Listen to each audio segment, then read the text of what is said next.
Hi guys, দেখো আজকে মধুরাতে আইছি।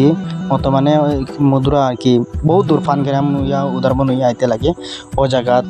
আপনারা দেখেন একটা নদী কুয়ারির ঝাড়ু আইছি। ও কুয়ারিটা বিরাট সুন্দর আছে। ভিডিওটা দেখো, দেখলে যে পছন্দ লাগবো। আমি আইছি এমনি ঘুরাতেও আইছি। ঘুরাতাইয়া কই যাই নদীর পাড়ে একবার ঘুরিয়া আই। ঘুরাতাইয়া আমার বাতুজা লোকে আছে। ঘুরাতাইয়া দেখি যে নদীর মাঝে পাথর তুলেন বুঝনি। আর এই জায়গাটা সব পাথর, খালি পাথর। এই জায়গাটার মানুষ বসবাস করে পাথর। ওদিকে এদিকে নদী, এদিকে আগে নদী ছিল না।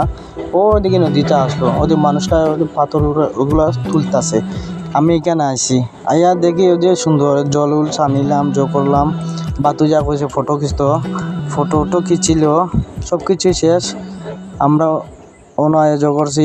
বেজান নিচে পিছলা আছে, হ্যাঁ তোমার কিতা ফেকুক আছে, সব কিছু আছে। এটা দেখো টিল্লা বাঙ্গিয়া নদীটা হয়ে গেছে। আগেও এখানে আসলো নদীটা বুঝছো নি।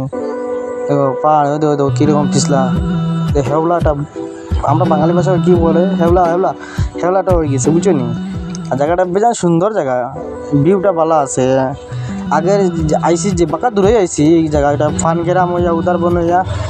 এই জায়গার নাম কি তার বাবা, কি জায়গাটার নাম হইল গা মধুরা, কই মধুরা, জায়গাটার নাম মধুরা।